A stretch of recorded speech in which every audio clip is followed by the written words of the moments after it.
Good morning, everybody, and we are live.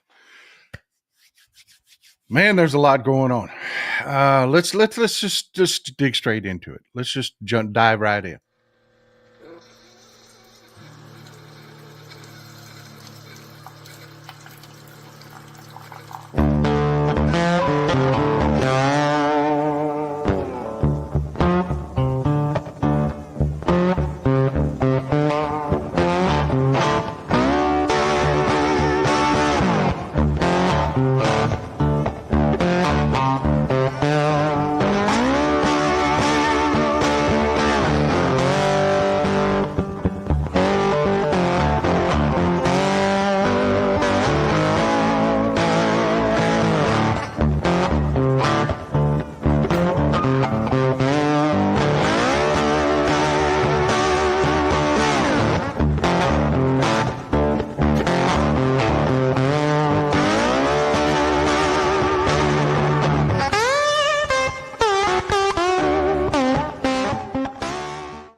Good morning, everybody. Y'all have to forgive the scruffy look this morning. I intended to shave this shadow off, but got busy reading, lost track of time, and didn't get around to it. So I apologize. You got to put up with scruffy me today.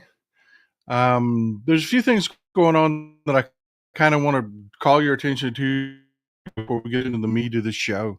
Some things that are going on. One, China has retaliated. They're jacking up their tariffs on our goods going to China. It's hard to get an exact count these days, but it looks like they've jacked everything up to 124% tariffs on everything going into China, which is going to, as you can imagine, be a drag on our economy because if they're not importing our goods, why make them? That means layoffs. Y'all are not the stupids. Y'all understand how this works. Why tariffs are bad. That's going on. We also have a few other things going on around the world. Before we go global, let's continue with this. Trump took another punch in the gut yesterday, which is a good thing for us. They lost bigly in the Supreme Court, and I'm trying to figure out why. Social media, for some reason, they're trying to spin this, and I'm talking about our social media. People on our side are trying to spin this as though this is some sort of loss. It's a win, but a loss at the same time, and I'm not understanding the logic there because everything I'm reading about yesterday's Supreme Court order is decision is just an outright punch in. I mean, they literally just punched the Trump administration right in the face and said, as I told you they would do, they're not going to be willing to cede their authority. They're not. I mean, they put a little cake icing on it about, oh, well, you have to respect the administration, and we're going to make our judge rewrite the order because it crosses a little bit of a line into telling the administration how to be the administration. So we'll tell the judge to rewrite it, but you will do what the judge says. The whole premise of the case, they lost. And of course, this is what I'm talking about. Hold on, folks. Johnny Lott, elbows up. I stand with our allies. Amen. Good to see you, my friend. Good to see you here. Thank you for supporting the show. This is what I'm talking about. Forgive me, I've got a lot of tabs up today, a lot to talk about. Like I said, they just fundamental separation of powers. They didn't get really fancy. As the National Review here says, the Supreme Court sticks to the basics on due process and deportation. Yeah, I mean, they told the Trump administration, they told us, the Constitution exists and we're going to adhere to it, which is a good thing, right? I mean, I was like, whew, because this could be really bad. Because, folks, this is John Sauer, Dean John Sauer. He was arguing for the Trump administration. He's our Solicitor General. This is a bad guy, folks. This is a really bad guy. And he's making arguments that are horrific.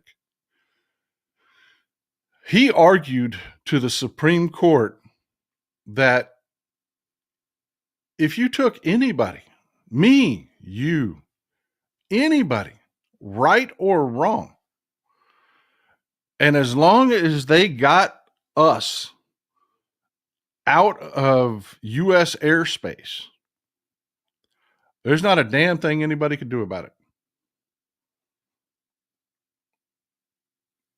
And that's terrifying.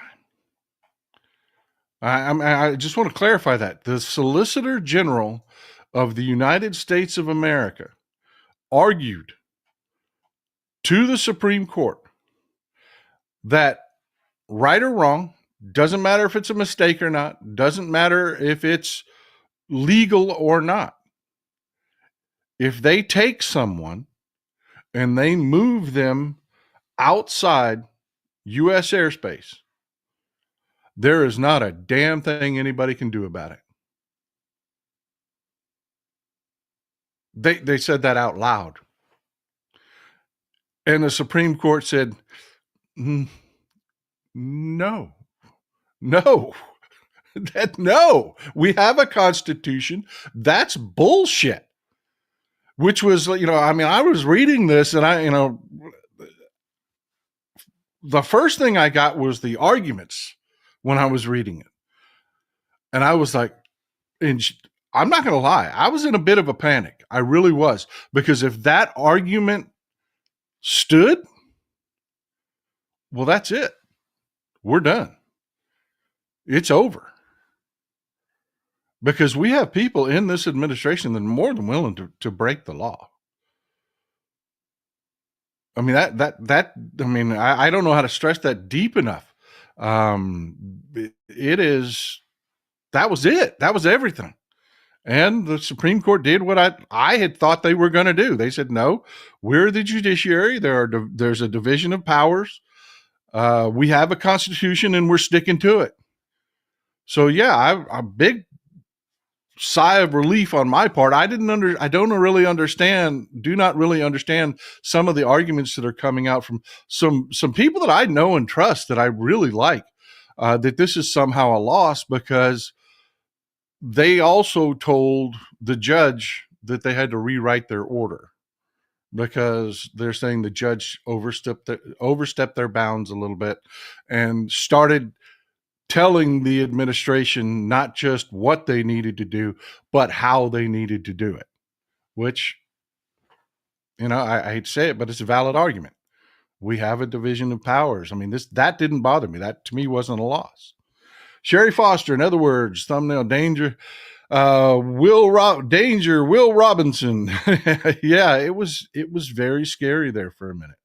It really was. And I have to tell you, the sun is a little brighter today outside for me, having had the Supreme Court actually stand up and say we're still a country, folks. Lincoln, thank you for being here, sir. John Sauer's jurisdiction argument is a lie. Our government has extradited people through simple diplomacy. Joe Biden got hostages back from an adversary in a war zone. That is absolutely true. And it was Sonia Sotomayor that made that very point, a very salient point. She just, addressed it directly. That she did. She just called bullshit on John Sauer, 100%. Lindor, thanks for supporting the show. And yes, this is another thing that is a big deal. Rabbit Man, thanks for pointing this out. This is another thing that is a big deal. Even the nutters, even the justices we have on the Supreme Court, like Clarence Thomas, and just even the nutters voted 9-0. This was not a question. I mean, the entire Supreme Court, just, Sam Alito, he is dying to rubber stamp anything the Trump administration wants. He's all about unitary executive and all that bullshit that he's been pushing forever. Even he said, no, we're not going to do that. So yeah, the sun is in that respect, the sun is shining a little bit brighter today. And I've got to say, really proud of Judge Paula Zenas. She was spot on. She was ready to go. She had this, I promise you, the speed at which this was released, she had this ready to go before this argument was over in the Supreme Court. They put this together. This is really good. When it got kicked back and the Supreme Court said, "Hey, clarify, don't step on the administration's toes," she had this ready to go. When the doors opened this morning, she said by 9:30 this morning, you will get back to me with the exact location of Kilmar Abrego Garcia. You will get back to me with his exact location. You will also, by this afternoon, I won't tell you how to do your job. You will tell me by this afternoon how you're going to do your job. And don't bring that shit in here of he's in El Salvador. Uh-oh, nothing we can do. No, you're going to tell me how you're going to get it done by this afternoon. So I mean, yeah, there's some bad news that we've got to talk about today and some really stressful shit, but I am very heartened, folks. I really am. I don't know a better way to put that. I'm very heartened that what I was hoping would happen, when we were talking about this in previous shows, there was some stress there, man. I was like, look, I really believe that when it comes down to what my dad used to call nut cutting time, y'all know what nut cutting time is? That's the point of no return. When you take a calf and you know, that's it. There ain't no putting them back. I mean, it's a steer now. So nut cutting time that's the decision time. You got to know point of no return. We're there. And I really believe that when it got to be nut cutting time, that the judiciary and the Supreme Court were not going to cede their power. And it looks like that's one I got right. That's one I got right. Randy Oliver, keep us sane, Texas Paul. I mean, I'm trying, brother. I am trying. Thank you. I appreciate it. Is it backwards? It looks backwards to me, but I mean, it's written correctly. But yeah, I was just sitting here doodling when I was doing some reading here yesterday, and I was like, that's what I came up with. So, a little bit of good news on that front. But we also have other issues happening. And I just want to run through these real quick before we get into the main part of the show that I really want to talk about. This is happening. Not something that it's one of those headlines that normally would be a good headline, some cuts in defense spending. All right. But when you take a look at what he's cutting, they're saying they're cutting consulting. And by the way, that's not $5.1 billion tomorrow. Those contracts are over a decade. It's not, yeah. So, yeah. But when you look at what these firms were consulting, and it was 4 major consulting firms, what they were working on, we really needed them to be working on it. We did. Of all the things to cut, why would you cut technology consulting in veteran healthcare? Why would you do that? Why would you support? We worked so hard to digitize records. We've worked so hard to improve our management systems in our Department of Defense. I use this as an example all the time, folks. If you walk into Walmart and you buy something, you pull something off the shelf and you walk through, and the minute it is scanned, they have a computer program that logs that it was scanned. Then they've got analytical programs tied to it that tells you, you know what, people are really liking them Bush's baked beans. we should probably buy more of those. And it also cues their management. We should probably see if we can't work with Bush's to get a little better contract with them. It's an automated system that feeds their management real-time data so that they can track everything that's going on. We have been slowly taking like veterans care and the way the DOD operates, because you hear about it every audit in the Department of Defense. They lost $14 billion. Poof. Don't know where it went. They didn't really like palletize $14 billion and it just vanished. No, they would find that money. It's accounting problems. It's management problems. We have been working for, the entire Biden administration. We had been working to modernize so that not only were we digitizing records, which is, was a monumental task on its own, but it was to look at what are our soldiers using for healthcare? What are our veterans using for healthcare? What do we need to focus on? What drugs are they taking? To kind of develop that same kind of system within the DOD. It had cloud support. It was, that's what these companies were doing, folks. And it applied to other things. I mean, like real time, like they were, warfare is changing.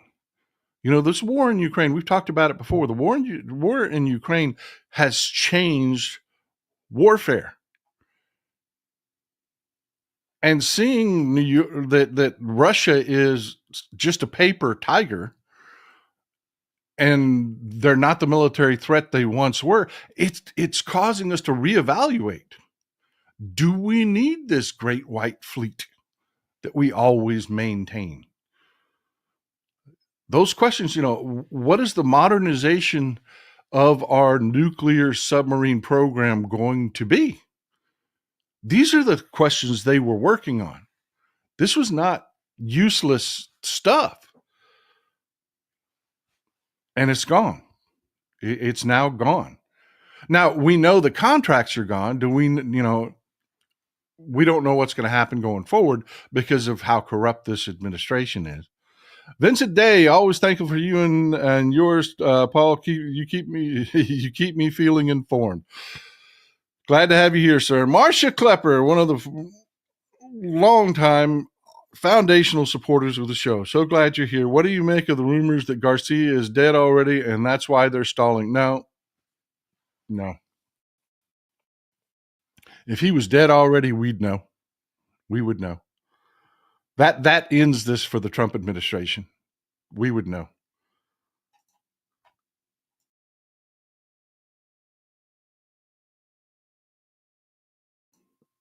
But yeah, so what would normally be a great headline, we cut $5 billion out of the defense industry.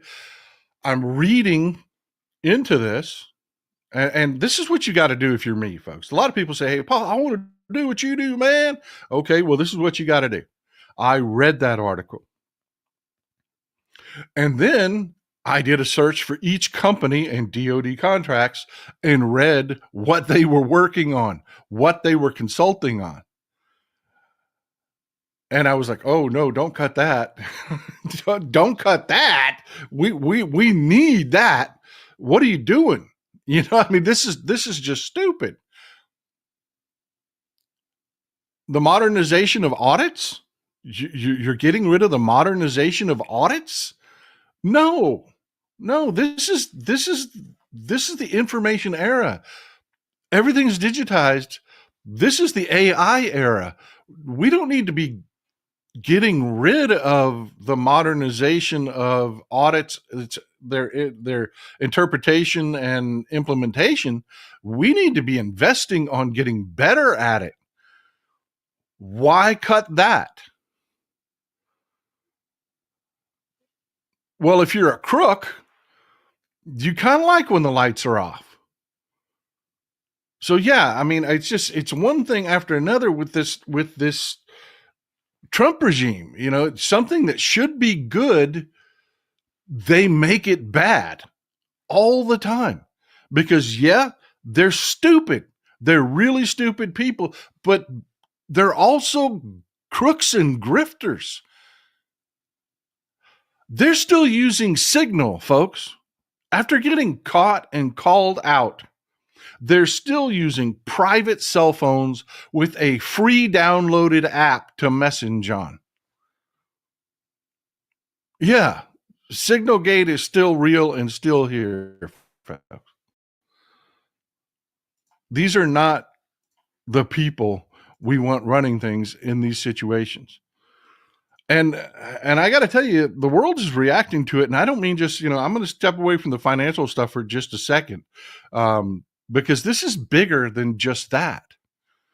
This is bigger than just that. Oh, and by the way, folks, we are trying something different today. We're a community here. I need the feedback. This is our show. Typically, do not monetize the show until after, because I don't know how bad I'm going to get. And one of the ways to get in trouble with Google, which is the parent company of YouTube, is to, it's kind of on the honor system. How bad did you cuss? You got to tell us when you monetize. If you lie about that and they catch you, that's kind of like 3 strikes already, you're out. So you've got to be really freaking honest about that. So I never monetized the show ahead of time. I always monetized it after, so that I could go back and say, yeah, I got really salty here. Let's go ahead and do that. We'll go ahead and voluntarily give you the information. You can demonetize this show, so that advertisers didn't get really pissed off. Well, I'm trying something different. Somebody that's in the industry that I know and trust. You love these people, but I'm not going to get into personal conversations. Said, no, man, you got to monetize it beforehand, because you're getting 5,000 or 6,000 views that you're not getting credit for if you don't monetize the show immediately. Drawback to that for you folks, and why I'm telling you folks, is I think that your live broadcast is now going to be interrupted by a commercial every once in a while. And this is our show, not my show.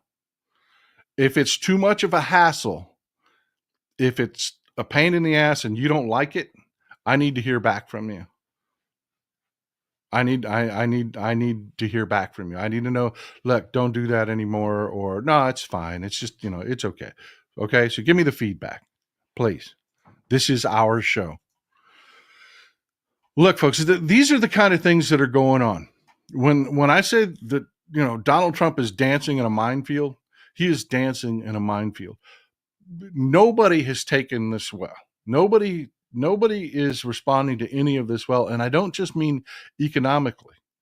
It is a new day. Pamela Bradley, thank you for supporting the show. John Didier, more pepper, less salt. I hear you, my friend. Keep it spicy. But it's things like this.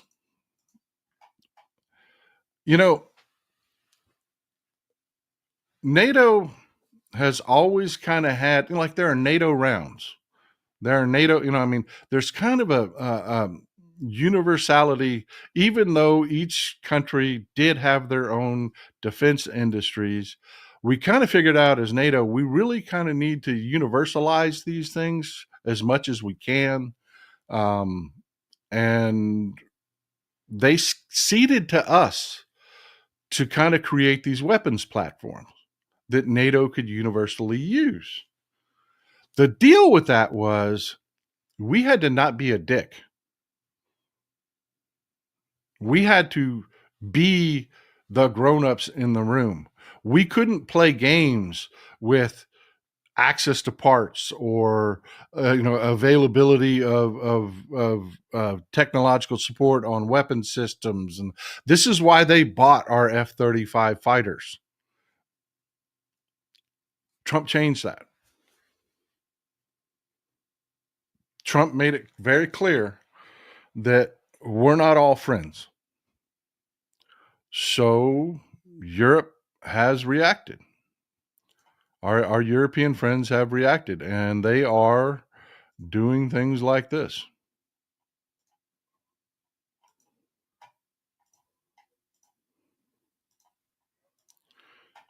France and Romania have partnered together, and they're developing their own version of the HIMAR.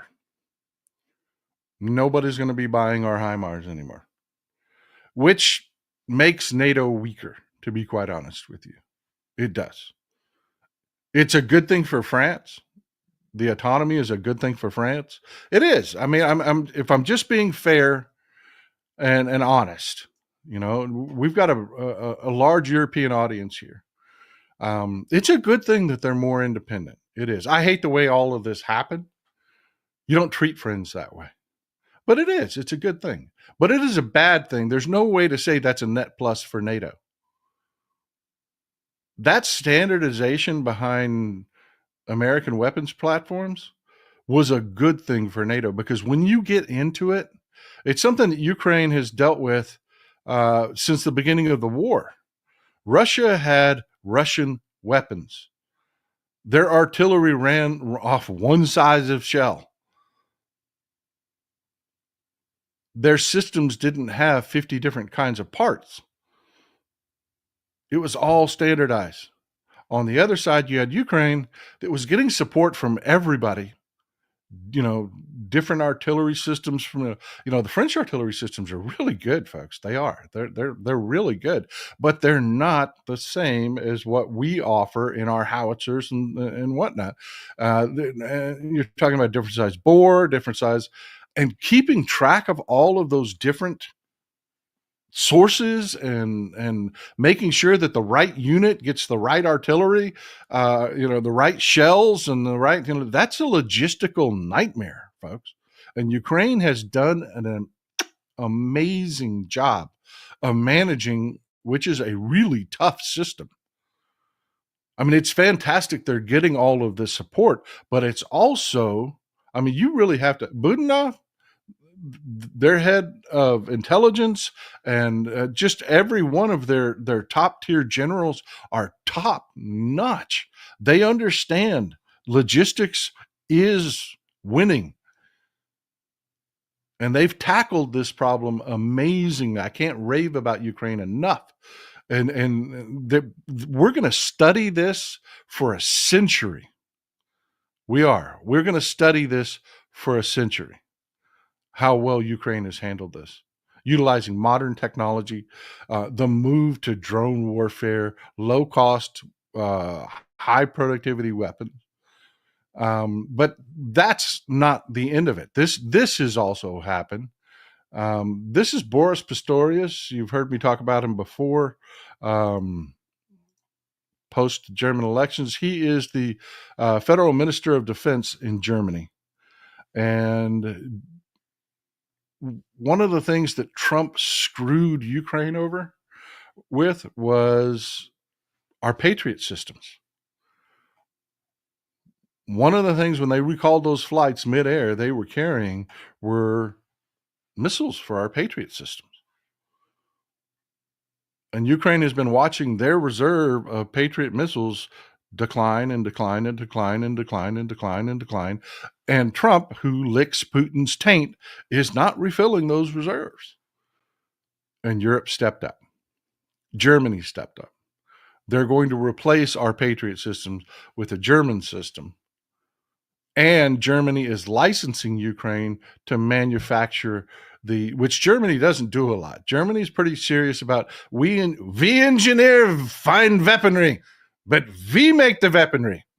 Yeah, no, Germany is actually licensing Ukraine to manufacture their own. So it will be Ukrainian missiles refilling those batteries.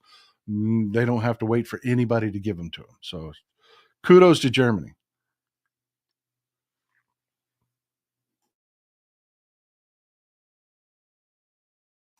But big picture, what does that mean for us, folks? What does that mean? Why are they doing it?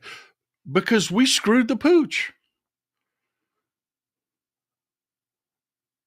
And you're going to hear it again, Cletus. This ain't what I voted for. We're America. Everybody loves America. Everybody loves American weapons.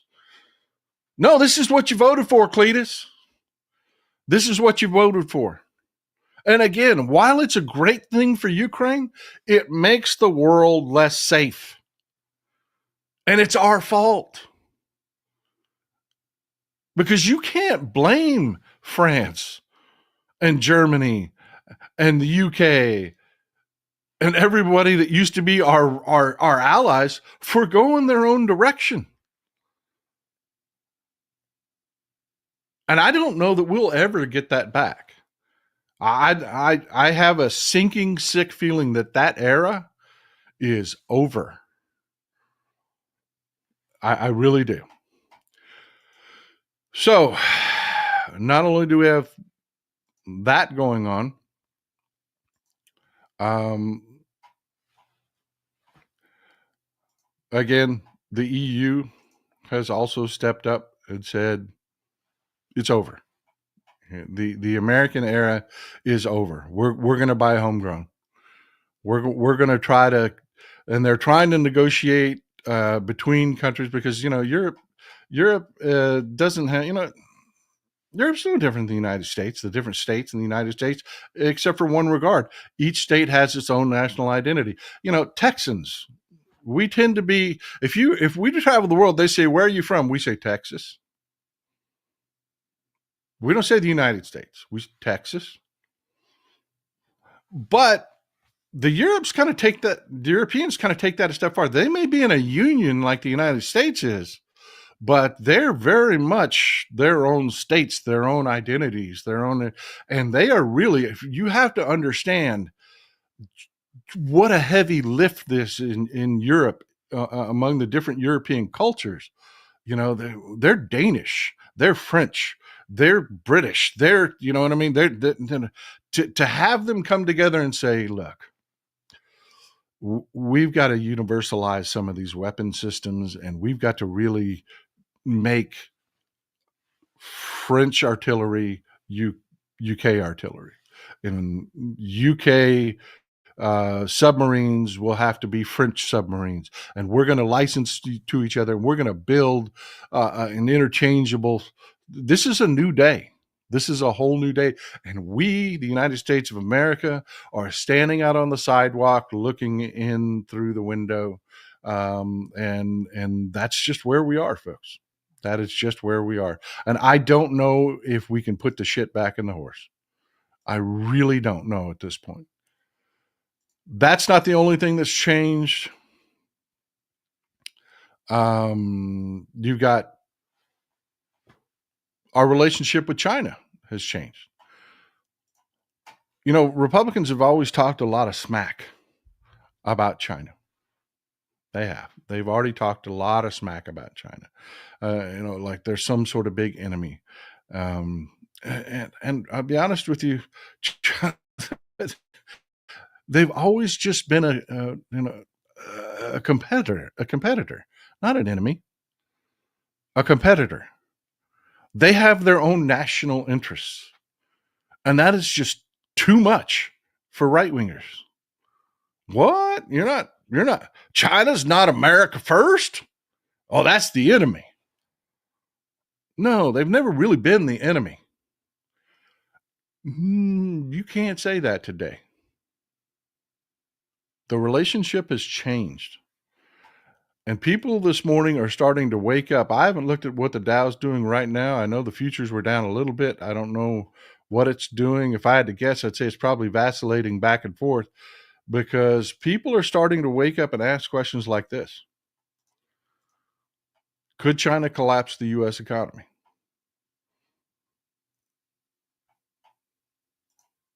You had Trump sit up there and rant about, we're holding all the cards. We're holding the cards. China has no cards. We're strong. They're not strong. No, that's not true. It's not. It's never been true. It's never been in China's interest to enter into a trade war with the United States of America. Because like I said, we were trading partners. We were competitors, but we also did business with each other. It was never a war. That's changing. That is changing right in front of our eyes. Sharon Reddy, American exceptionalism was ended in less than 90 days. Well said. Well said. But yeah, let's dig into the main story today. Y'all remember this movie back from 1997? We're going to talk about why I'm saying Trump's tap dancing in a minefield.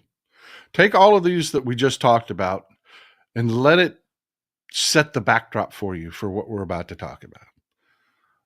Y'all remember Wag the Dog? 1997 movie. It was a comedy. It was actually pretty good. Pretty good. Concept was really simple. Yeah, you had a politician that was in political trouble. He invented a fake war, manipulated the news in order to keep himself out of political trouble, basically. And people were like, what? People are manipulating our news? I mean, this is back in the day. This is 1997. This is back in the day. Now we're like, well, of course they are. Of course they manipulate the news. Look at social media. Hell, even Russia's paying people to put their talking points out. Back in the day, that was like, what? But yeah, we've now gotten to where we recognize when they're wagging the dog. Y'all remember this? There was a whole stretch there, especially out of Fox and right-wing media. You just could not see enough of these stories. If they can, especially if the person doing it was a person of color, oh my God, they would run it continuously in a loop. Do y'all remember all the stories about squatters? And stick with me, we're going somewhere with this. I just did a search for squatter's nightmare. And you can just see story after story after story after story. There's just pages of them. People went on vacation. They came home. Someone was living in their house.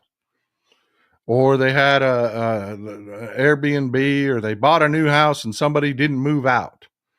And now they can't afford to live anywhere else because they bought a new house and their credit's going to get ruined, yada, yada. They just ran stories. Y'all remember those?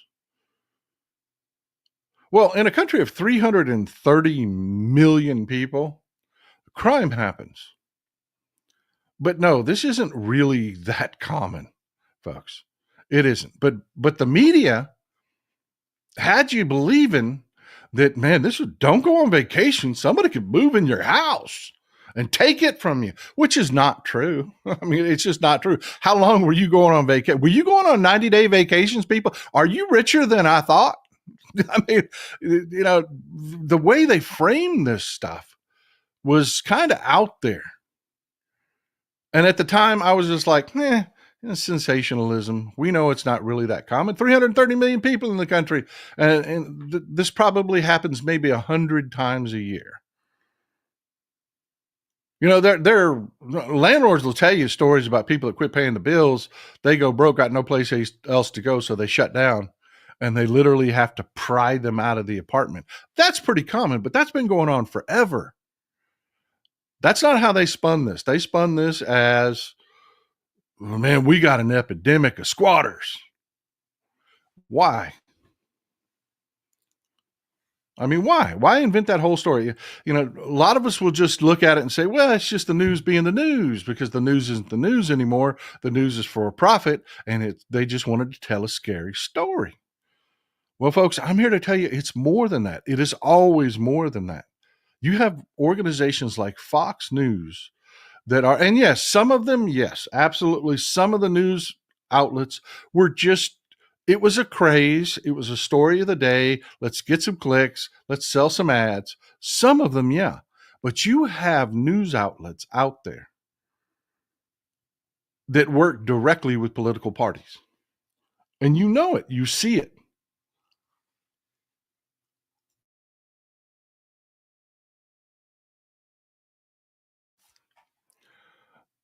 And as a result, why were they wagging that particular dog?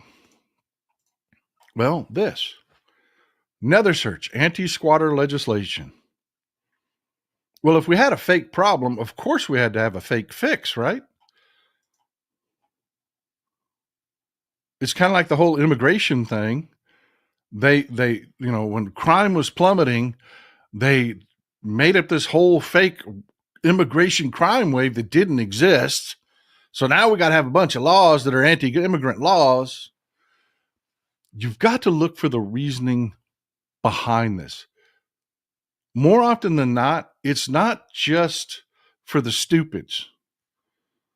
I mean, take a look at the whole raft nationwide. I mean, Texas, Mississippi, Alabama here. I mean, just all across the country. You've got especially Republican legislatures, because most of this stuff came out of the right-wing news media, passing these laws, these anti-squatter laws that are not really anti-squatter laws because there were already anti-squatter laws on the books.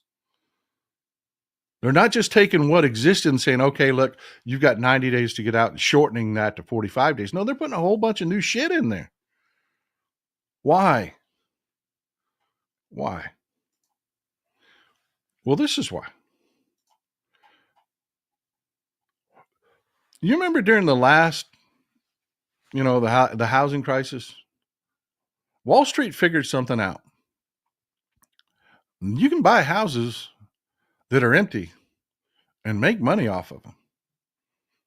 We did a whole story about what they did to Detroit, where you had institutional investors going in, buying up houses, letting them dilapidate because they bought them for pennies on the dollar, and forcing the city to condemn them and pay them. And what they were being paid was more than what they paid for the properties, because they were buying the houses for 7 to 10 cents on the dollar, but the condemned price of it was 20 to 25 cents on the dollar. So they were doubling, and tripling their investments for buying a property, letting it rot, and turning these neighborhoods into hellholes. They weren't selling them. You weren't getting people in there. So you had no tax base. They weren't, flipping the houses. They were literally buying them to let them rot. And then Wall Street said, we made money on that. What else can we do? What else can we do? Because, housing seems to be a good investment. And any real estate will tell you houses are great investments. Even, if the market turns south for a while, it never stays south. Just hold on to your house. Your real estate, your home will increase in value over time. It's a good place to have your money. So Wall Street said, you know what? I bet we could do this. Let's take and buy up a bunch of houses. But what do we do with them? I mean, we can't do the same stuff we did in Detroit all over. They'll stop us. So what do we do? Oh, I know. Airbnbs.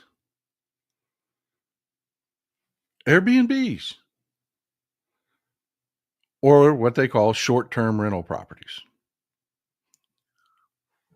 And the institutional investors, the Wall Street whales, all went out and bought a ton of homes. That's why housing prices have been going through the roof. Is they just bought. They spent like all of 2022, 2023 just buying and buying and buying and buying. And then they would just hand them over to management properties and run Airbnbs. They got some rental income, thinking, hey, you know what? We'll just let it increase in value, then we'll flip it. We'll put it back on the market, get our money back. Everybody loves Airbnbs. What could go wrong? What could go wrong? Well, folks, and let me pause right there. The Biden administration did amazing work with our challenges that we were facing. With inflation, with everything. It wasn't problem free. You're never going to have a problem. There is no world where problems don't exist. There isn't. Anybody that tells you, hey, because I'm here, we're never going to have problems, is full of shit. Be with people that solve problems. That's why I'm a Democrat, folks. Because the Republicans, all they ever want to do is give tax cuts to Johnny Got Rocks so they can get their favor. They can get insider trading information like we just saw happen. I guarantee you, it's going to come out a bunch of Republicans made bank off this Trump tariff Wall Street bullshit. Democrats will fix problems. They will. Problems like this.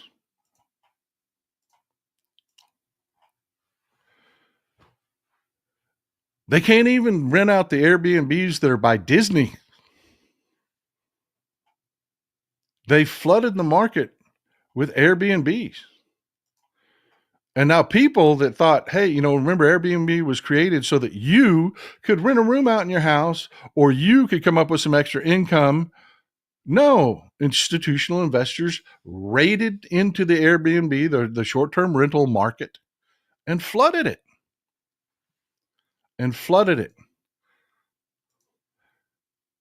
this is a little bit ahead of where I was going with this. Joan Cortez, our neighborhood, banned Airbnbs. New York went aggressively after Airbnbs because New York has a severe housing shortage. Housing is incredibly expensive in New York. And Airbnbs plunged by about 80%. They're not always a good thing, folks. They really aren't. They're for various reasons. Short-term rentals can be a bad thing. But all on their own, this is starting to happen. Not starting, it's happened. Airbnb shares up 12% as company flags weakening U.S. demand. That's right. What do you do when consumer confidence is falling? When consumer confidence is falling, people don't take vacations. If they don't take vacations, what the hell who's going to rent your Airbnb? Now, you've already been under pressure. You've already been under pressure if you're just a regular person that was trying to make a little money with an Airbnb, because here comes the Wall Street whales flooding the market with Airbnbs. There have been complaints now for almost 2 years. I can't rent my Airbnb anymore. Well, because they came in and set up systems to funnel business to them. But if you're Johnny Got Rocks and you're in the Airbnb, part of your portfolio is tied up into this type of real estate, you've got an exit strategy, right? You've got to have a ripcord because houses are expensive. If the stock market turns south, you just hold on to it. It'll be okay. But if houses sit empty forever, problems occur. That is why they wagged the dog on the anti-squatter laws so that they could come up with squatter legislation that allowed them to be really draconian about the way they handled those situations, just for the security, because they know problems happen. Problems happen. If you have an empty house, problems happen. Vandalism, they just deteriorate. It's not a good thing. And that's exactly what's happened in the short-term rental market. Is you've got a ton of these houses that are now not generating any income. And when they're not generating any income, worst case scenario is always happening. They're deteriorating. They're costing you money. So if you're Johnny Got Rocks, what's the ripcord? Right? What is the ripcord, folks? We are a big community. Y'all understand complex situations. What do you do? Sharon Reddy, the world turns, you can't stand still, and you can't go backwards. No, Donald, you can't have the Gilded Age with a cell phone. Yeah. Amen. Well said, Sharon. Well said. Yeah, mold is another problem.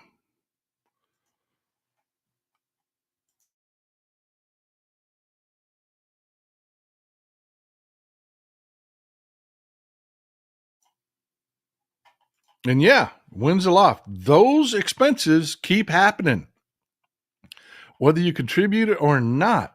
Skeet Sayer, this is not new. When Reagan was in power, he did the exact same thing, getting rid of state tax and juicing the prime rate. Then when he could not defeat Detroit, he cooked up free trade and gave China, after Mexico, U.S. manufacturing. Absolutely. It's always, it's complex, but the things that drive them are very simple. It's very simple. So what is it? Where does this leave us? Again, what is the ripcord? The ripcord is they always told themselves, we'll just sell. Real estate always increases in value. We'll just sell. If the whole, we won't end up holding this shit.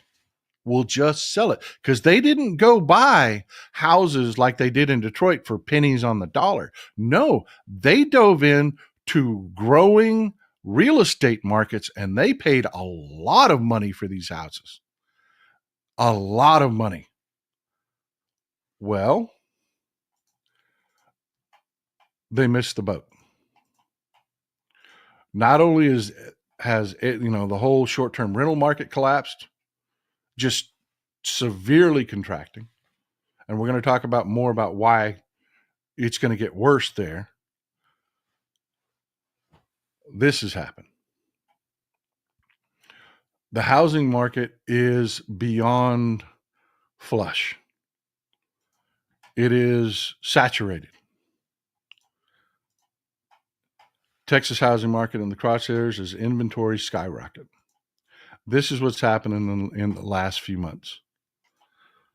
Key Allen, what happened to STR's name as timeshare scam? Yeah, the old timeshare scam. Yeah. But no, this is from an article from Realtor.com talking about existing inventories, why prices are just now starting to soften. This is where we're at, folks. You remember the old Bugs Bunny cartoons where, the rocket would take off, and it would start to sputter, and then all of a sudden the momentum would stop and they would pause, and then they would blink, and then down they would fall. They're blinking. That's where we're at, folks. Listings have actually, this is last month's. This month, this number right here, active listings, is now over 30%. And what an active listing is, talking about MLS listings, the number of houses for sale on the market is skyrocketing with no buyers. And we're going to circle back to China here, and why what they're doing is so strategic, and why this is such a big freaking deal. We're going to tie all this together. From Realtor.com, new listings surged onto the market this week, but there's a holiday catch. They tried to put and this is the thing that's blowing my mind, folks, is they're very, very direct about the fact that the market is flooding. But you keep seeing these articles that it's going to be okay. It's going to be fine. It'll be okay, I promise. Even though they're seeing the saturation of the market. And it's not just the saturation of the market, it is why it's saturating. It's saturating because sales are plummeting. Consumer confidence has fallen. I love you folks so much. William Brown, welcome to Circa 2007. And on that note, U.S. housing market looks a lot like 2008 bubble, real estate analyst.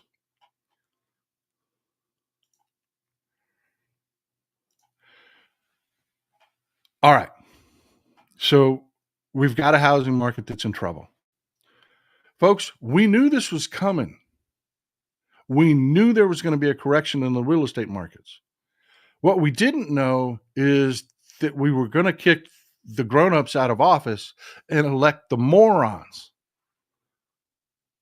That we didn't know. And it's making things so much worse.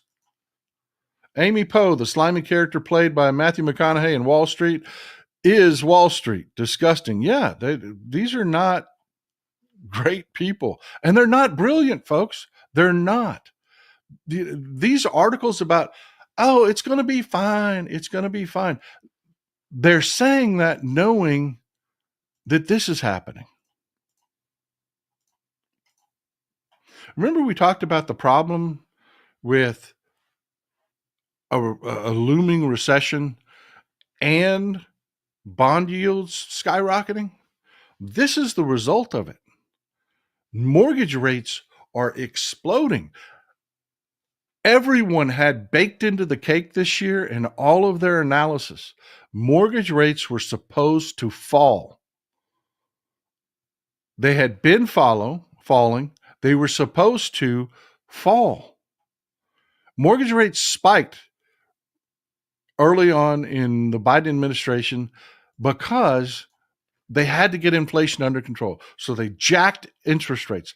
They choked the economy to slow it down, to bring inflation down because it was so high that it was hurting people.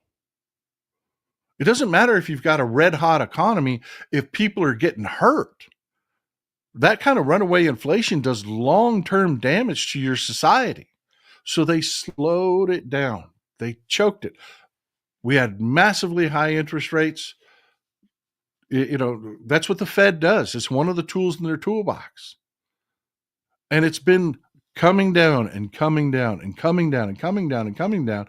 And next year, this year and next, those rates, everybody was counting on those interest rates dropping. They're not. They're going up.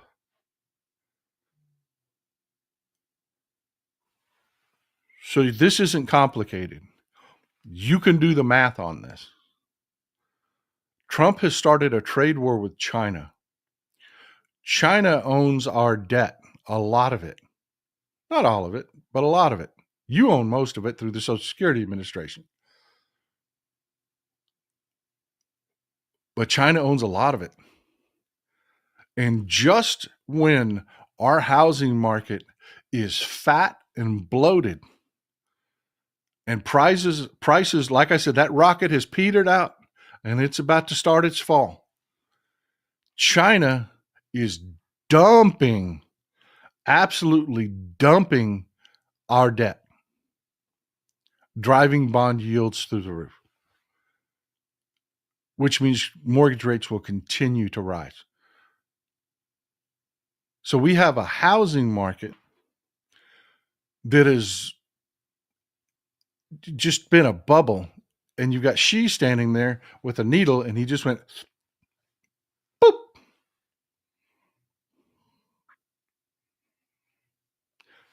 But wait, it gets worse.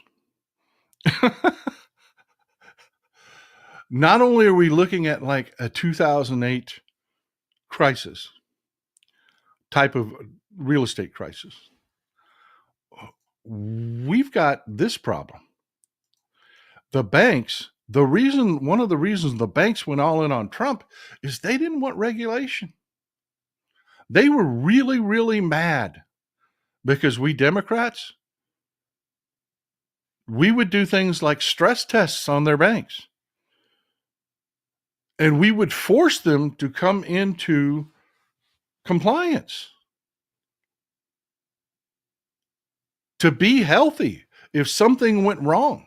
The grown-ups in the room. They didn't want that. They were so mad, they were suing to get out of those stress tests.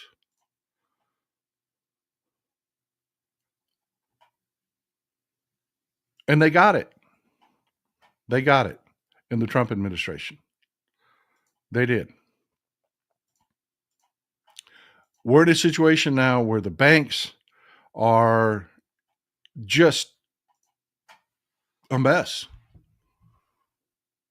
In the last administration of the last year of the Biden administration, the reports coming out of these stress tests were, okay, if something horrible happens, as our test, all the stress test is they simulate bad things happening in the markets. And then they mathematically extrapolate how many banks will fail. They came back and said, look, okay, the four really bigs, the majors, they'll survive. But they're in worse shape now than they've been in forever. We're going to have to correct that course. And the bank said, we'll see about that. And they dumped millions and millions and millions into the Trump campaign to get Trump, because he won't do that. He's going after the FDIC. He's going after the regulators. So these banks are getting less and less healthy because they're not fighting these stress tests so they can become more healthy. They're fighting these stress tests. They were suing to end the stress test so they could operate in a less healthy, more profitable manner. And their books are full of mortgages. And I just want you to follow me. We saw it in 2008. First, you have a real estate slowdown. Then prices tumble. And everybody that bought in goes underwater immediately. Because remember, the first several years of those payments don't touch, they're interest only. You're not reducing the amount you've borrowed. You're just paying interest the first few years of a mortgage. And suddenly their home values plummet. And people walk away. They say, screw that.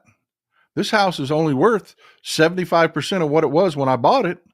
I'm leaving.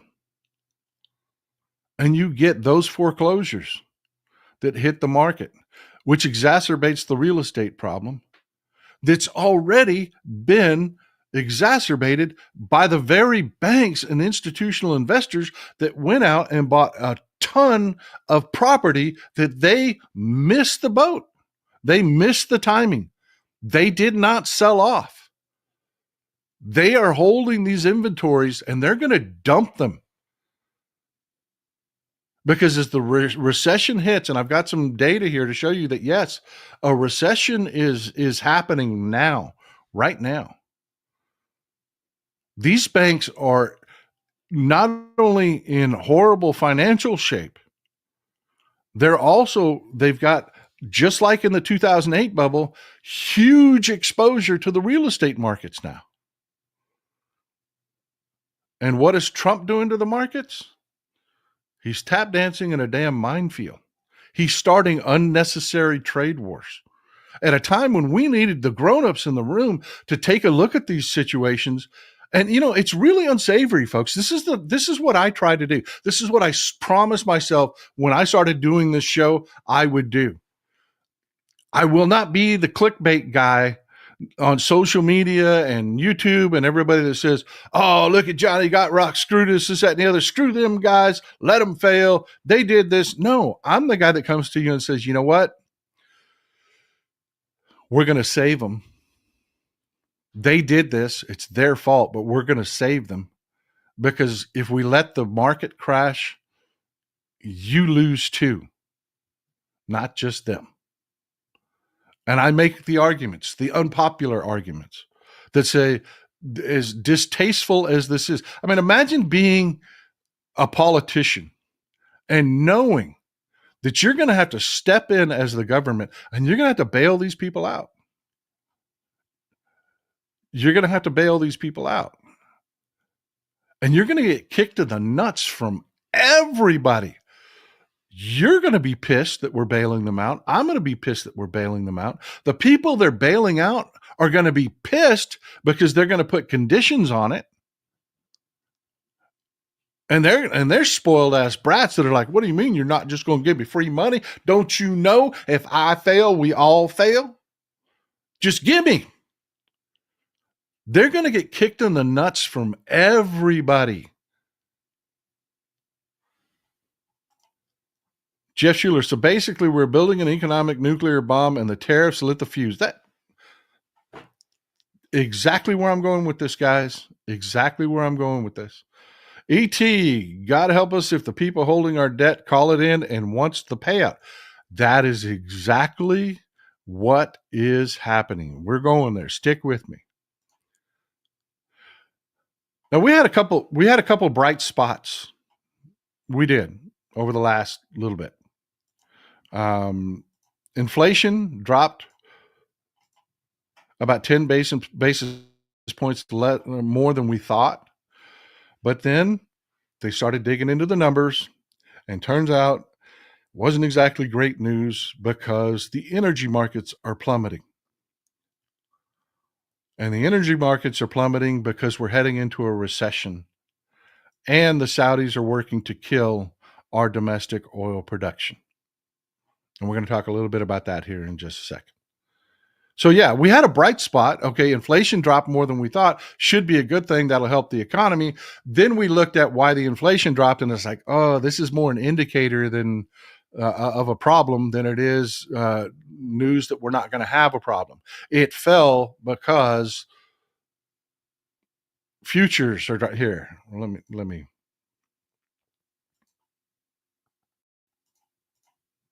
Let me show you what I'm talking about.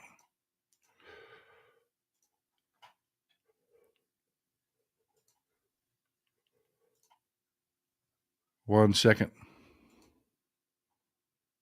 Here we go. It fell because things like this are happening. Global commodity sell-off is flashing warning signals for the economy. That's from yesterday. Folks, you don't get a commodity sell-off when you think the economy is going to take off.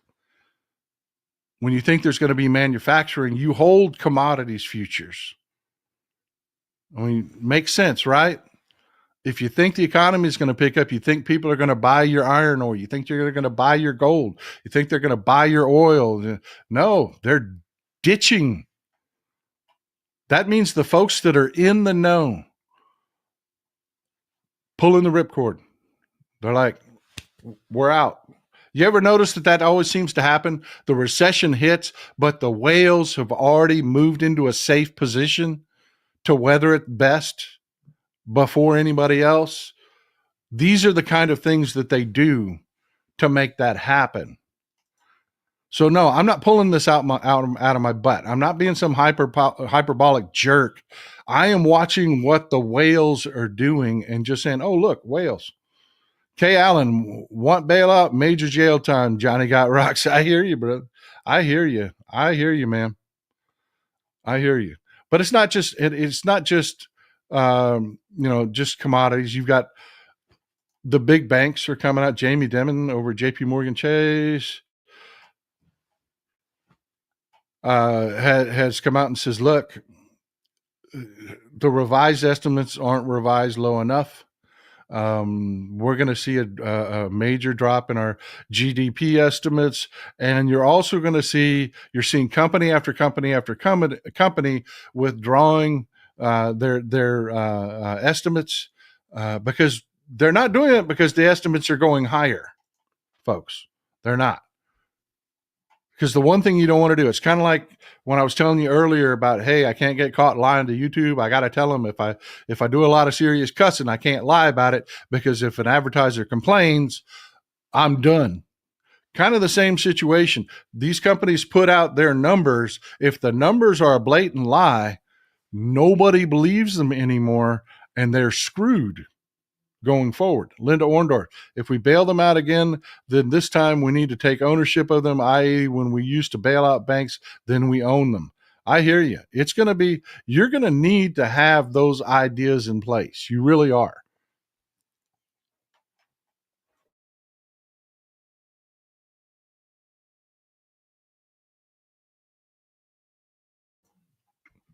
And that's where I'm going with this, folks. I mean, we're a community here. We've got to be prepared for what's happening. This isn't just, this right wing numbskull idiot, stupid WWE own the libs for politics shit. This is real. This is coming home to roost. Jane Walker, thank you for keeping us informed. Means everything to me. Man, that's what we do here. That's what we do here. Start stockpiling dry goods and seeds. Learn to garden. Not bad advice. Not bad. And thank you for supporting the show, folks. I really appreciate it. I really do.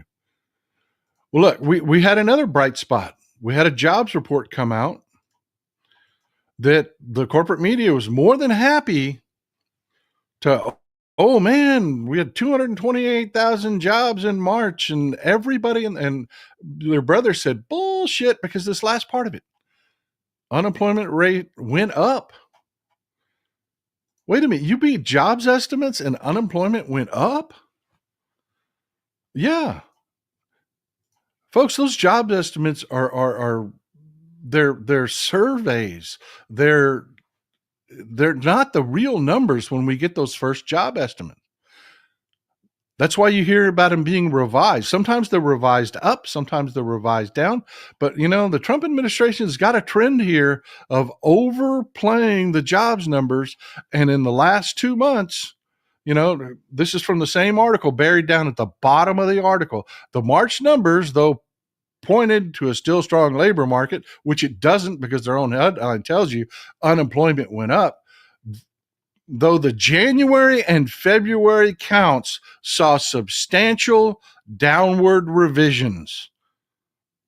In addition to the cut of 34,000 from the initial count for February, January's growth is now at just 111,000, down 14,000 from previous estimates.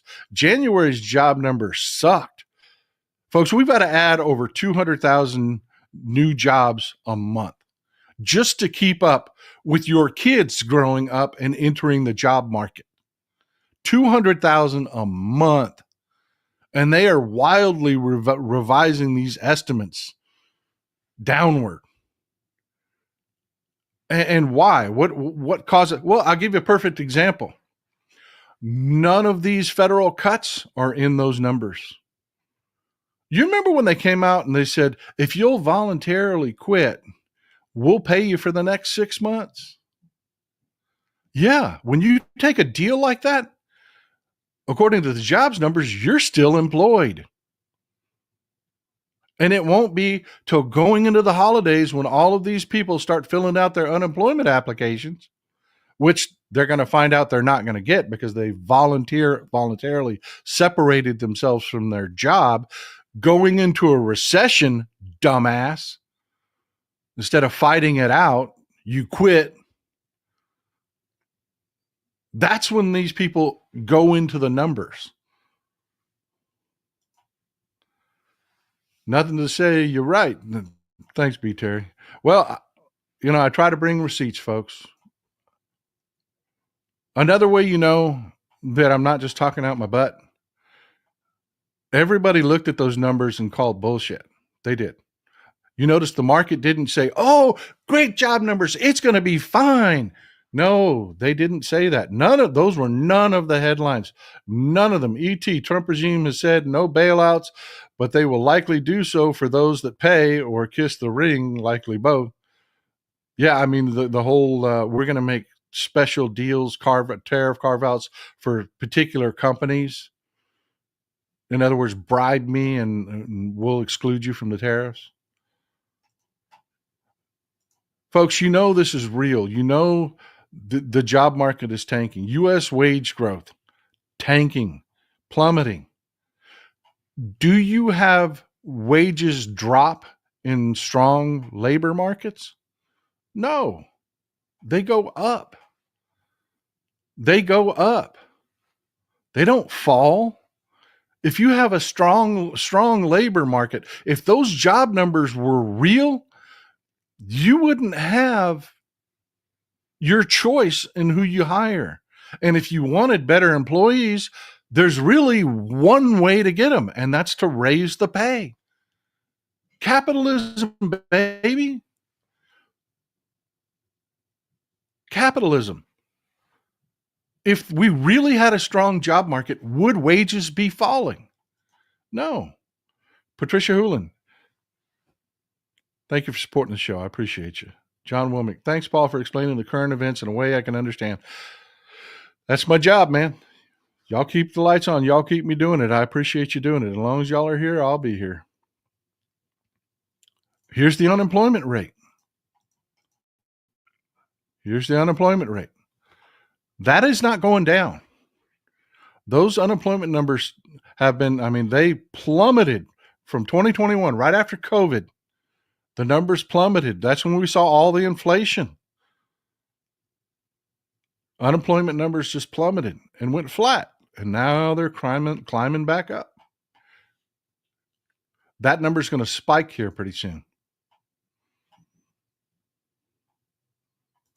And just again, to circle back around to housing, we're seeing signs that unemployment is going up. We're seeing signs that recession is looming. There's, you don't see commodities futures being sold off in mass when the economy is going to go great. That's not what Johnny Got Rocks does. And just to confirm to you again, what I'm talking about with housing, these are the latest housing numbers, man. In the Northeast, down the West, they're saying are a little tainted by the LA fires because nobody wants to buy a burned down house. But no, the LA market isn't the West. You're talking about Oregon, Washington, Arizona, Nevada, that. No, it's not the LA fires. It's not. That maybe took what? On the outside, 100 houses off the market. Not all the houses that burned were for sale. So you've seen a 7.4% decrease in housing sales in the West, and the Northeast down 5.7%, in the South 6.2%, and the Midwest it's flat. Why? Nobody buys Airbnbs in Nebraska. Johnny Got Rocks doesn't go to Nebraska to buy up real estate. That doesn't happen. Everywhere that these institutional investors snapped up real estate, sales have plummeted because the prices are out of control and mortgage rates are going up. And we're going to circle back around to China here in a second. But new home sales, remember that article that I just showed you where the Wall Street media is, like, oh, we got a problem, but it's going to be fine. It's going to be fine. No, it's not. Look at this graph on the left is new home sales. That does not look fine to me. The graph on the right is existing home sales, which is even worse. They're not selling. Inventories are sky high. Mortgage rates are climbing. And then we've got Trump just lying about these tariffs. Just lying, flat out lying. Somebody finally had the balls to ask the White House, can we have the list of countries that you said have cut trade deals with you? No, you can't have that. What? They just lied. I mean, think about it, folks. If they really had 75 countries that cut trade deals like they claimed, wouldn't Trump be crowing like a rooster? Wouldn't that be a success, a win? Oh, no, we can't show you the list. We can't do that. Sally S., thanks for the research and synthesizing of the news.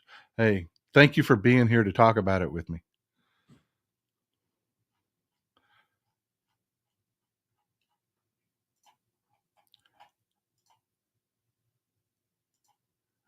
I appreciate you being here to talk about it with me. But yeah, people are figuring out it's bullshit. And China, and this is where the things get a little scary. China hasn't been our enemy. China didn't want this trade war. China has its own economic issues that they were working through. They wanted smooth sailing and business as usual. This was not something that China wanted. It's like Ukraine didn't want a war with Russia. But when it's over, Ukraine will be stronger. Ukraine's going to survive. And Russia will be broken for starting that war. I am very afraid that we are in the exact same situation with these trade wars with Trump. The devil of Dallas, probably not a lot of new Airbnb buys in my home state of Ohio either. Nobody wants houses with asbestos and no HVAC. I'm hearing you, brother. I'm hearing you. Mary, I shouldn't giggle when you say that. That's deadly serious, but I hear what you're saying. Marianne Giesler, yes, narcissists never miss a boast. Big tell. Yeah, they just said, give us a list. Tell us who settled. You won, right? You forced them into a trade deal. You won. Tell us what you won. Show us your victories. Can't do that. No. It's bullshit. And people are figuring this out. This is the alarm that is starting to go off in Wall Street. China didn't want this war, but it presents a unique opportunity to them. And it doesn't look like they're going to back down. It doesn't look like we're going to be able to just, we'll call off the tariffs, so they'll call off their tariffs. No. We punched them in the face, and they're punching back now. AJC, appreciate the work you do, Texas Paul. I didn't vote for the rapist. Amen. Thank you for supporting the show, man. Can't do it without you, brother. I can't. All those comments you see with those donations, that's the only way I'm able to spend my time full-time doing this show, folks. And I am super grateful. Hit the subscribe button. Hit the thumbs up button. Let's get more people in here. Make it easier for all of us. But yeah, this is what people are starting to figure out globally. You'll notice this is the BBC. That is out of their, you've got to go to Europe to get people to actually tell you the truth. Ask the European audience. They're not getting this pie in the sky bullshit that we're being fed here in America. The Europeans clearly understand the situation. We drug China into a fight that China didn't want, but now they're in it. They're in it to win it. And when I say it's a unique opportunity, it is a unique opportunity for them. You've got this. This is our Energy Secretary, Chris Wright. U.S. Energy Secretary says shale industry will survive and thrive despite plunging crude prices. Then you go down here to the key points. Oil prices have come under pressure amid lower global demand, mounting. It's supposed to be mounting, but they misspelled it. Way to go, CNBC. Mounting uncertainty over tariffs and greater supply on the market from both OPEC and non-OPEC countries. Commodities analysts estimate that the U.S. crude needs to stay above $65 per barrel to keep shale producers in business. Folks, that ain't where we're at. That is not where we're at. We are in the 50s. Shale oil, I think, is at $56 a barrel and dropping. They put an article out that says everything's going to be fine. I mean, this is Chris Wright right now. You remember Kevin Bacon in Animal House? Remain calm. Everything's going to be fine. Yeah, the shale industry is going to come out of this stronger, and they're going to survive. And the analysts say, we need $65 a barrel oil or they go bankrupt. And oil is at $56 a barrel. That math don't math. It's exactly what I told you in Wednesday's show about the oil industry. I won't recap the whole thing, but it's really freaking simple. The floor is different. Even within our own market, some oil is more expensive and harder to extract. It costs more. Shale oil is not easy, folks. That's where all the fracking is. It's more expensive to extract this oil. It has to sell for more, or the companies that are specializing in shale oil go out of business. And we're already below. I told you, mid 50s is layoffs. If it broaches 40, those companies are already out of business. Just Joan. I lived and breathed all this data during my career in finance. It was exhausting. It's still exhausting. Well, Joan, how am I doing? I mean, you do this professionally. Am I missing the mark on any of it?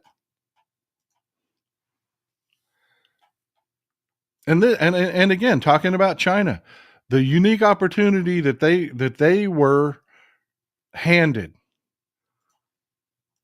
You got mortgage rates spiking when they should be falling. You've got a housing market that's just butt ass overloaded. You've got Trump doing this. And what's worse is you've got the corporate media carrying water for this nonsense. How many of you were told that Trump paused the tariffs? Right? How many of you heard that Trump paused his tariffs? No, he didn't. He paused one type of tariff. Omniscia Finks, Catfish Jr., good to see you, man. Hey, Paul, China didn't want to start it, but they are sour as hell and going to finish it.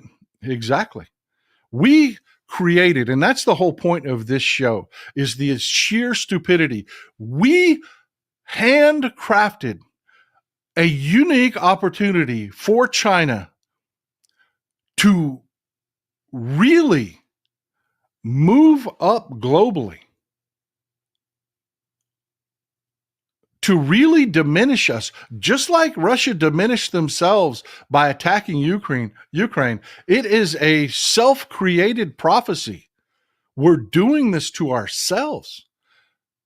And China is just looking at the opportunity, saying, okay, yeah, now. And when I say that, I'll explain a little bit more in just a minute what I mean. But yeah, if you look at this, no, Trump didn't pause tariffs. All of these tariffs are still in place. The 10%, everybody pays 10%. He said, everybody starting April 2nd, everybody pays 10%. China tariffs are up to 140. This is 125%. That's wrong. That's how fast this is changing. This is from the 9th. On the 10th, they went up to 142%.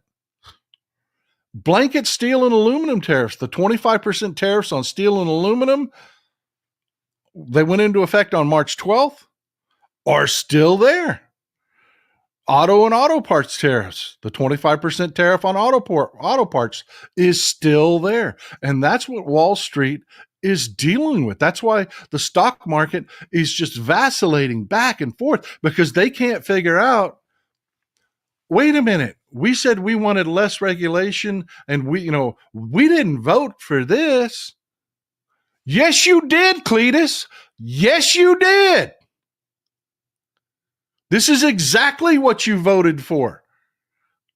You may have deluded yourself and said, "Oh, I am God's special little child, and I will get what I want out of this, and everybody else will take the pain but me." No, Wall Street, you morons that do this over and over and over again. You did this. And China's in it to win it, man. They just raised their tariff on our goods to 125%. Just to back up what I said earlier. And these, remember, ask anyone. Don't take my word for it. When the markets are this crazy, bond yields, and I'll say it again, the reason bond yields fall, yields are what a bond pays out. If you want to sell a bond, you make it more attractive. The way you make it more attractive is you raise the yields when you sell it. It pays out more. When everybody wants bonds, when things are crazy, you don't have to make them as attractive. You don't have to sweeten the pot. You don't have to sweeten the pie. You can sell those same bonds at a lower yield and they cost you less. At times like this, bond yields should be plummeting, and they are not. They are skyrocketing. Look at this over the last 5 days. They just keep creeping up and up and up and up. And Wall Street is, we don't know why this is happening, is the first thing they said. And then they said, it may be China. And then half of Wall Street said, no, it's not China's fault. It's not China's fault. No, because that would be terrible. That would mean that China's gone to war with us. And we don't want to believe that. So we're not going to say it's China. La, la, la, la, la, la, la, la, la, la, la. I can't hear you. No, it's China. It's China. And that is worst case scenario, folks. Victor Harsham, Witkoff meets Putin as Trump urges Russia to get moving. Yeah. Everything Trump could do to make the situation worse is exactly what he's doing. Warren Benson, it was disgusting to see Trump meeting with Wall Street billionaires and brag about making them millions on the one day when the market soared. Totally illegal market manipulation. Yeah, they're doing it right in front of us. That video went absolutely viral. Trump thought it was the greatest thing in the world. He was standing around bragging with all the Johnny Got Rocks. Look at all the money I made you, even though he had actually still lost the money at that point. They just recovered a little bit. And look, let's see what we're doing now.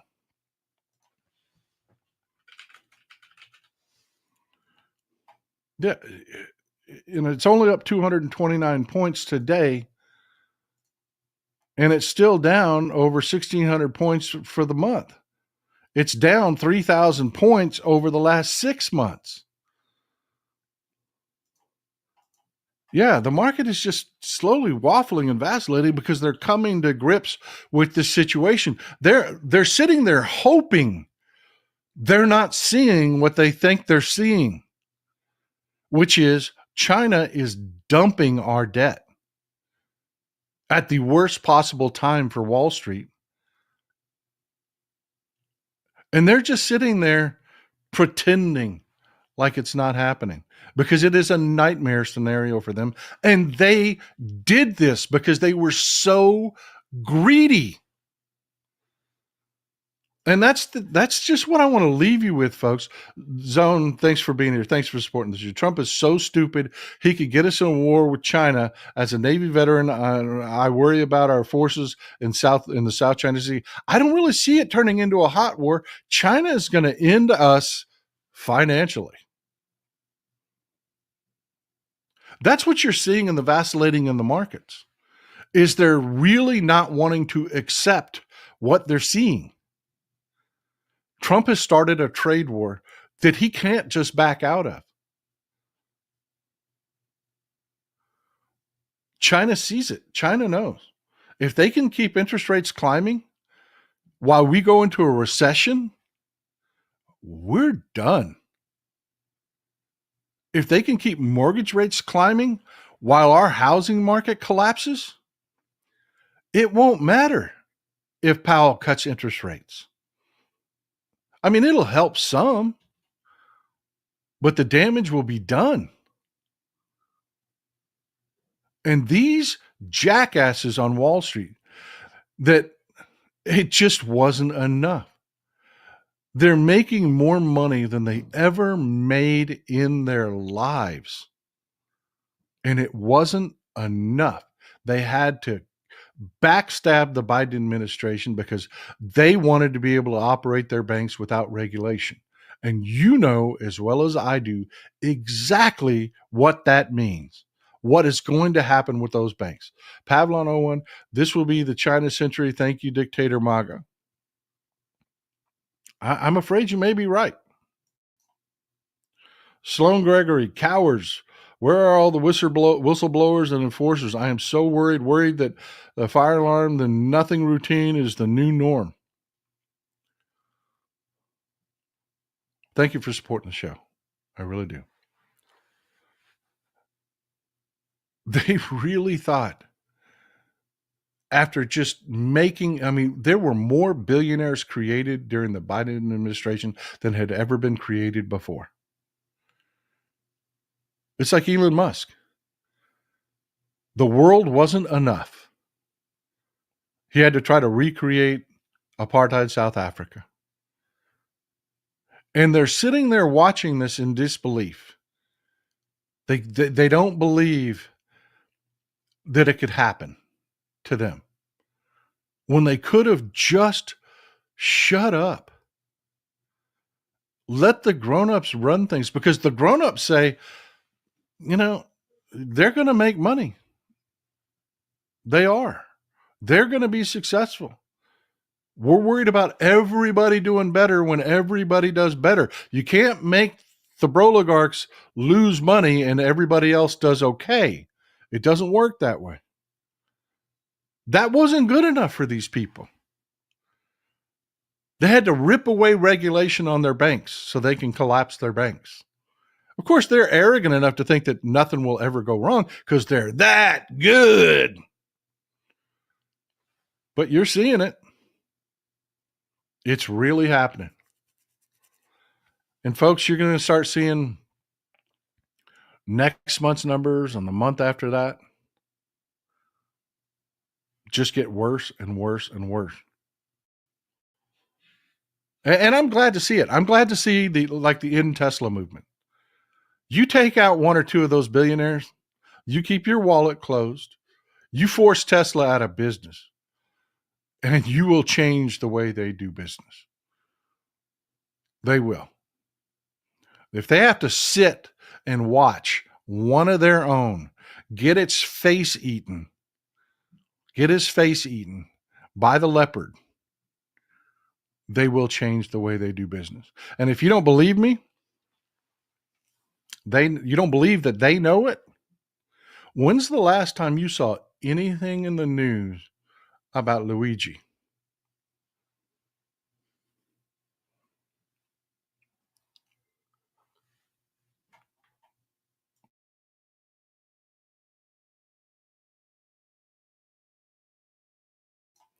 When is the last time you saw anything in the news about Luigi? There's like maybe a page 12 little story blurb that flies through for like half a second saying, oh, well, the trial is going. They're not going to cover that. Johnny Got Rocks bought the corporate media, and they sure as hell don't want that sentiment getting out. They're sticking him in a hole and covering it up because they know they're not impervious, just like the Trump administration. The whole point of the 2025 project was to seem inevitable. And now you're seeing it. It's over. Loss after loss after loss after loss in court.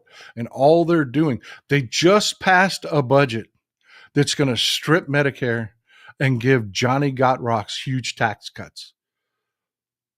Even stupid people understand that. Yeah, it sucks that we got to go through this, but that's our fault. That's our fault. These goddamn circular firing squads, the my one issue super important. No, not me, not anymore. Not until the grown-ups are fully back in power will I ever. You will not see an inch of daylight between me, not a crack, not a seam between me and the Democratic Party. Not nothing. I'm going to be so tight on the Democratic Party, they're going to be like, Paul, come on, man, back off a little bit. You get a personal space, man, personal space. But that's just the way it is. That's just the way it is. I don't have it. I will flip through social media and I will see people that I know and respect talking shit about Democrats, and gone. I don't got time for that shit.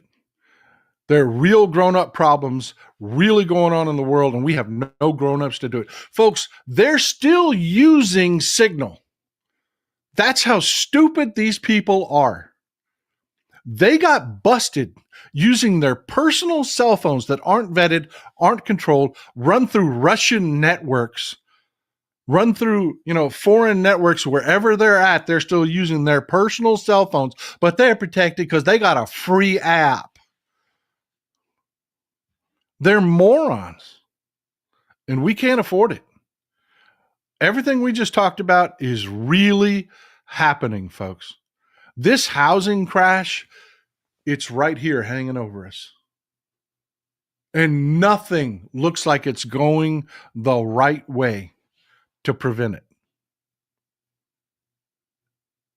Love you, folks. That's what I've got for you today. I hope you enjoyed the show. Thank you for being here. One more time, I'm going to ask you, please hit the thumbs up button to feed the algorithm. Hit the subscribe button. So all you got to do is open your YouTube, click on it'll show me down in your preferences. I'm real easy to find.